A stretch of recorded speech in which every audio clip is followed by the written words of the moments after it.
Eh bien, salut à tous, c'est L4 et aujourd'hui on se retrouve avec une nouvelle critique ciné, entre guillemets, même si le film dont je vais vous parler, une fois n'est pas coutume, n'est pas vraiment à proprement parler diffusé en cinéma.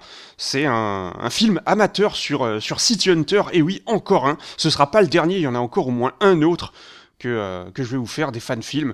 À l'occasion des 30 ans de la série City Hunter, il y a pas mal de films, et c'est pas pour me déplaire évidemment, de films amateurs, des fan-films qui ont vu le jour. Hein. Le dernier que je vous ai présenté, c'était il y a pas si longtemps que ça, c'était City Hunter Paris Rescue. Il en faisait partie. Ben celui-là, c'est pareil, hein, c'est vraiment à l'occasion des 30 ans, c'est marqué dès le début de l'épisode. En fait, ça fait assez longtemps que je le connais, à peu près en même temps que Paris Rescue et l'autre que je dois vous faire là. En fait, je vais sur la page Facebook et je me dis, je vois le film, il est terminé depuis des années. En fait, la dernière publication sur la page Facebook du film, qui s'appelle donc XYZ The City Hunter, la première fois qu'il a été diffusé en salle, tout ça, là, pas sur internet, hein, en festival et ce genre de choses, c'était... ils disent, bah, la dernière publication, là, ça date du 25 juin 2016, et oui, plus de 2 ans qu'il n'y a pas eu de news sur la page Facebook, mais c'est normal, hein, le projet est terminé. En fait, la première publication, à l'inverse, sur la page Facebook, ça a été le 23 avril 2015, mais c'est peut-être pas la naissance du projet, allez savoir, ça avait peut-être commencé plus tôt.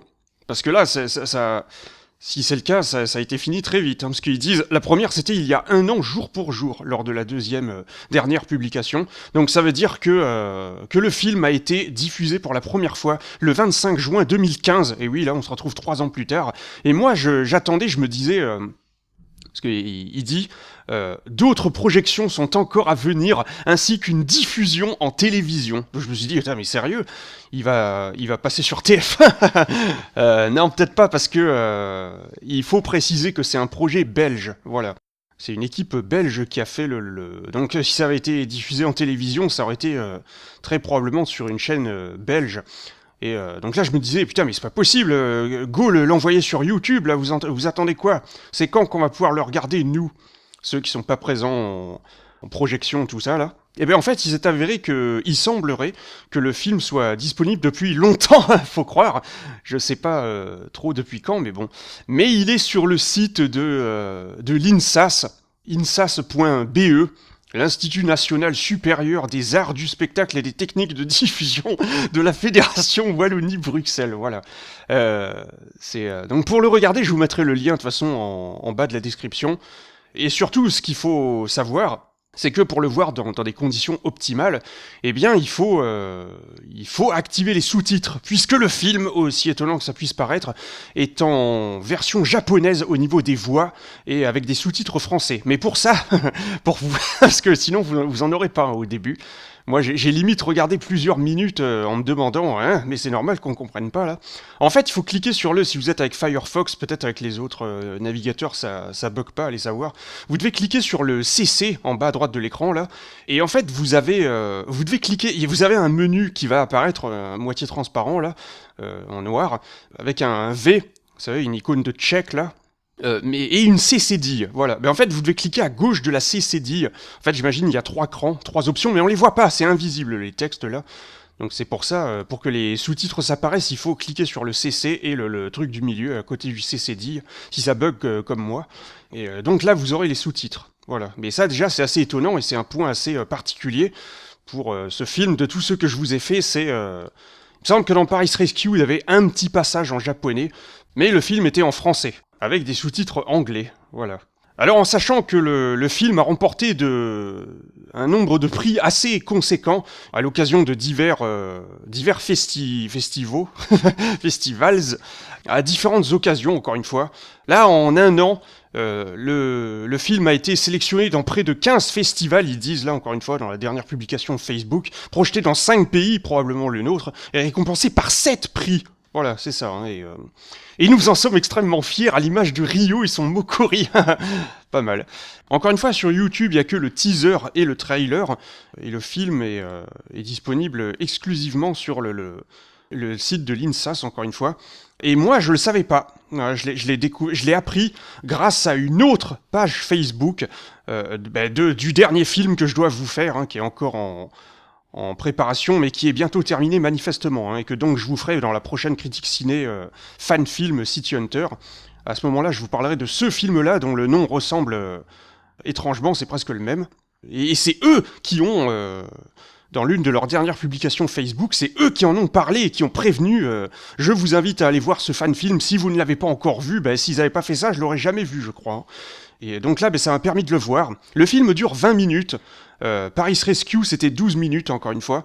Là, ça passe déjà mieux, je trouve, parce que l'un des défauts, je vous avais dit, de Paris Rescue, c'était qu'il était trop court, il n'y avait pas le temps d'installer les persos et tout. Là, 20 minutes, c'est le temps d'un épisode de l'animé. C'est relativement correct. Surtout qu'il y a des idées, il y a des bonnes idées dans ce film, mais il y a des petits défauts, entre guillemets, qu'on remarque tout de suite, en fait, dès les premières minutes. Mais ce qui me semble important de préciser, c'est que le film en jette, mais c'est un truc de fou. C'est très impressionnant, c'est bluffant. C'était déjà probablement le cas avec Paris Rescue, mais j'avais probablement oublié de le dire. Mais oui, le film était déjà assez étonnant et maîtrisait tout ça. Là, ça l'est tout autant. Et vraiment, l'un des gros points forts de ce film, c'est que il y a énormément d'acteurs et d'actrices japonaises. Voilà, parce que oui, c'est ça, hein, c'est pas seulement asiatique, ils sont vraiment japonais. Hein. Tu vas dans le générique de fin. Quand tu vois Takako Watanabe, t'as pas besoin de t'y connaître en culture japonaise, chinoise et tout pour reconnaître que oui, c'est un nom typiquement japonais. Donc ça, c'est un énorme point fort. Il y a énormément de personnages asiatiques, évidemment, parce que je rappelle que City Hunter, ça se passe au Japon, dans le quartier de Shinjuku, tout ça, là. Et là, même les décors, ils sont pas en reste, hein. Il y a un soin tout particulier a été apporté à certains décors, notamment le bar du début, là, tu t'y crois vraiment. Je peux te dire que quand tu vois des serveuses asiatiques habillées en lapin, ça y est, le L4, il est tout fou, hein, ça y est, il se contrôle plus, hein, donc un petit peu comme Ryo Saeba, ça en met plein la vue dès le début, hein. Donc déjà ça c'est excellent, mais le truc dommage par rapport à ça, c'est que à côté de ça, à côté des acteurs asiatiques, tu as aussi pas mal d'acteurs blancs, notamment Ryo Saeba, voilà, qui est le méchant principal, qui sont mélangés et qui ont des noms japonais, voilà. Donc c'est ça qui est un petit peu dommage, qui gâche entre guillemets un petit peu le truc, qui fait peut-être un petit peu tâche, on serait tenté de dire. C'est un petit point négatif, le mélange des deux est un petit peu étrange. Voilà, c'est ça. Mais ça gêne pas plus que ça, hein, j'ai envie de dire. Alors au niveau du scénario, qu'est-ce que ça donne ? Eh bien, ça reprend un petit peu un espèce de patchwork, un espèce de best-of, de mélange entre différents épisodes, notamment le tout premier. Enfin, là, ça dépend si on parle du manga et de l'animé. Là, je parle de l'animé. Hein. Parce que je rappelle que l'épisode 1 de l'animé, c'est le chapitre 3 du manga, hein, normalement. Donc il y a celui-là, et le 3 d'ailleurs, justement. L'épisode 3, c'est le boxeur. On retrouve des éléments de ces deux films, de ces deux épisodes, de ces deux chapitres, de ces deux histoires qui existent déjà en manga. Il y a pas mal de clins d'œil et de scènes qui sont dans ces histoires-là, qu'on retrouve ici dans ce film, et d'autres séquences qui pour le coup sont inédites, notamment une bonne idée, plusieurs bonnes idées d'ailleurs que j'ai bien appréciées. Mais là, je vais en parler de façon vraiment évasive, hein, de façon furtive, par énigme entre guillemets, pour éviter de spoiler bien sûr comme d'habitude. Donc en fait, c'est Ryo qui est contacté par une fille comme d'habitude qui lui demande de protéger son mari, qui est menacé, ou son copain en tout cas, qui est son fiancé, qui est menacé par un patron de la pègre, parce qu'il est boxeur et l'autre veut qu'il perde parce qu'il a fait un pari et il veut gagner. Et donc il veut que le copain de la fille s'allonge, se couche, fasse semblant de perdre. Ouais, comme dans l'épisode 3. Hein. Sauf que c'était pas un patron de la pègre, c'était l'adversaire du boxeur. On retrouve certaines scènes qui ont été reproduites, mais quasi à l'identique. Hein, quand Ryo, il craft, entre guillemets, il fabrique une balle de lui-même. Sauf que là, il est aidé de Makimura, voilà, contrairement à l'animé. Il y a pas mal de phases. Évidemment, on retrouve tout ce qui fait la force de City Hunter, c'est-à-dire vraiment les les 3 points vitaux, entre guillemets, pas vitaux Corleone, mais les 3 points vraiment obligatoires que s'il n'y a pas dans City Hunter, faut vraiment se poser des questions. T'as l'amour, entre guillemets, ou du moins le côté pervers, les frasques de Ryo Saeba, voilà, le fait de courir après les filles, tout ça, il est trop obsédé. Deuxièmement, l'action, que ce soit des combats, des coups de feu, tout ça là. Et troisièmement, l'humour, voilà. L'humour qui est présent, en sachant que Kaori n'est pas du tout présente hein, que ça se passe avant, quand Makimura, enfin au début quoi, voilà on va dire. Et donc au niveau de l'humour, comment ça se traduit par certaines scènes en fond vert entre guillemets, t'as le personnage, tu vois juste le personnage, tu vois pas de décor réel derrière, mais tu vois des effets vraiment très manga, comme au tout début, hein, quand Ryo il se présente à la fille. T'en vois 3-4 comme ça, dont certains où c'est assez impressionnant techniquement, parce que au niveau des effets spéciaux, donc ça c'est avec Usagi, voilà, comme dans Sailor Moon, peut-être un clin d'œil, allez savoir, donc la cliente, où en fait elle est derrière et il y a que elle, il y a que son visage avec un fond jaune derrière, avec les corneilles, libellules, tout ça là qui passe pour les moments gênants, et juste après, t'as un fondu et son visage ne bouge pas, hein, c'est le même plan. Et là, t'as le vrai décor qui apparaît derrière. Donc ça, encore une fois, il y a 2 façons de le faire. Hein. Enfin, je vous en ai jamais parlé, mais il fallait bien que je vous en parle un jour, je suppose. Soit tu mets... j'ai jamais fait ça, hein, faut savoir. Peut-être ça arrivera un jour, allez savoir moi-même. Tu filmes le personnage avec le décor derrière, le vrai, mais sans fond vert. Et là, tu détours, tu sélectionnes le contour du visage, mais il faut que le personnage bouge le moins possible. Hein. C'est pour ça que des fois, ça arrive hein, dans ce film. Le personnage bouge la tête le moins possible, détourer les cheveux, le visage, tout ça. Et tu supprimes tout ce qu'il y a autour, donc le décor, et tu le remplaces par un écran jaune, et après tu fais réapparaître le décor à la fin, ou soit tu mets un fond vert, et là tu peux mettre ce que tu veux derrière, tu filmes que le décor, en fait tu mets le fond jaune, tu remplaces le fond vert, tu le supprimes, tu mets un écran jaune derrière, et après tu filmes que après tu incrustes là aussi, mais en remplaçant le fond jaune par le décor, en filmant que le décor comme si le personnage y était, mais sans que l'acteur soit présent, que le décor, et là tu mets le personnage, ça je l'ai déjà fait par contre. Là je pense qu'ils ont plutôt utilisé la première méthode. Ouais, tant qu'à faire, je vais vous lire le synopsis hein, qui est juste en dessous de la vidéo. Suite à l'assassinat de son fiancé, Usagi Tanase veut se venger. Pour parvenir à ses fins, elle contacte Ryo Saeba alias City Hunter, le nettoyeur le plus respecté et le plus craint du milieu de Londres. Cependant, elle ignore que ce dernier est un incorrigible coureur de jupons et qu'il n'accepte ses contrats qu'à 2 conditions. Voilà, je me souviens pas de ça dans l'animé, mais encore une fois, je regarde un nombre incalculable de fois en VF et une seule fois en VO. Et le manga, j'ai juste regardé que les tout premiers tomes, mais peut-être que les 2 conditions, c'est aussi présent dans le manga. Mais ouais, 2015, hein, encore une fois, le film. Et durait à peu près 24 minutes, voilà.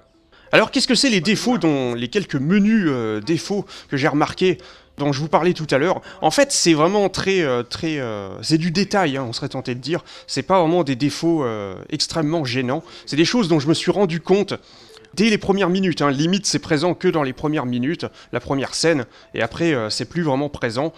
C'est des défauts de logique, entre guillemets. Premièrement, mais c'est inhérent au monde du film, on serait tenté de dire, limite c'est aussi présent dans l'œuvre originale, hein, City Hunter, notamment pour ce premier défaut là dont je vais parler. Ryo Saeba qui discute avec une cliente potentielle, mais qui n'a pas vraiment confiance en lui, évidemment, un pervers, tout ça, un espèce de clown, et comme par hasard, juste après, pendant qu'ils sont en train de discuter, t'as un mec qui fout le bordel dans le bar, qui arrive, qui menace tout le monde avec une arme, tout ça, et Ryo Saeba s'occupe de lui de façon sérieuse et professionnelle et tout, et là ça arrive, voilà, c'est des trucs un peu gros, mais encore une fois ça arrive aussi dans l'animé, avec ce fameux épisode 1, encore une fois. D'ailleurs, il y a le coup de la balle et tout, hein, la balle à travers la main, et c'est comme ça qu'il se débarrasse de lui. Ça se passe un petit peu différemment, encore une fois, mais le maquillage, entre guillemets, c'est super bien foutu. Hein. Le trou dans la main de Ryo, et le méchant, il a une cicatrice sur l'œil, mais c'est super bien fait, vraiment. Je sais pas s'il l'a vraiment, la personne qui joue le méchant, où c'est du maquillage, encore une fois, mais les maquillages de la peau, franchement, un gros coup de chapeau pour ça. Hein. Donc ensuite, toujours dans la même scène, le méchant se met... Dans l'animé, il se met devant une vitre, parce que le Colt Python 357 Magnum, l'arme de Ryo Saeba, elle est très puissante, tellement puissante que normalement elle traverse plusieurs hommes. Elle passe à travers le corps d'un homme, et donc il se met devant une vitre, le méchant dans l'animé, et avec le monde qu'il y a, c'est tellement peuplé Tokyo qu'il y a sans arrêt des gens qui passent derrière la vitre, et si tu tires sur moi avec une arme aussi puissante, tu sais très bien que la balle me traversera et ira tuer quelqu'un d'autre. Le dialogue exact de l'animé, le gars qui connaît pas du tout. Il ira tuer quelqu'un d'autre dehors, voilà. Ben, là, c'est la même chose, sauf qu'il se met pas devant une vitre, il se met devant la cliente, et elle bouge pas. Elle pourrait se déplacer, hein, pour éviter que Ryo lui tire dessus.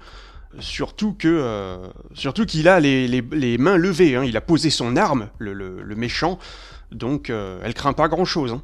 Mais non, elle bouge pas. Donc ça, vous voyez, c'est pas... c'est un défaut de logique, encore une fois. Un petit peu comme je vous avais dit tout à l'heure. Autre chose aussi, c'est que le mec, on sait pas vraiment ce qu'il fout là et pourquoi il menace le bar, hein, je veux dire. On entend une conversation en fond. Monsieur, nous sommes fermés, veuillez partir s'il vous plaît, mais on sait pas vraiment pourquoi il fout la merde. Et Ryo, il sort son flingue un peu trop facilement.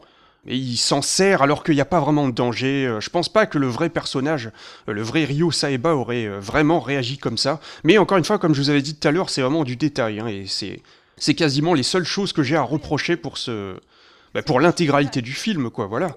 Alors, au niveau des musiques, vu que c'est important, j'en parle systématiquement dans mes critiques fan-film.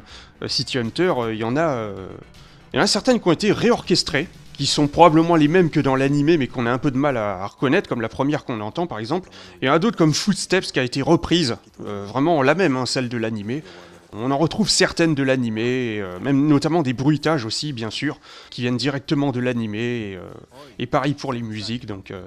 Mais certaines réorchestrations, on se demande si c'est vraiment celles de l'animé qui ont été remixées, entre guillemets, refaites, ou alors si c'est des compositions originales, parce qu'on a un peu de mal à les reconnaître une fois de plus. Voilà, encore une fois, pas mal de clins d'œil, hein, pas seulement à City Hunter. Si vous êtes attentif, vous pourrez en retrouver un autre clin d'œil d'une autre œuvre, d'un autre manga méga célèbre, méga connu, que j'ai pas besoin de dire. Je pense que c'est un clin d'œil, hein. Je pense que c'est bien de ça dont il s'agit. Ou peut-être que c'est moi qui me suis trompé, mais il faut avoir l'œil et bien regarder en bas à gauche, j'ai envie de dire, à un certain moment dans le film. Il y a un certain objet qui vient directement de cet autre manga qui est présent.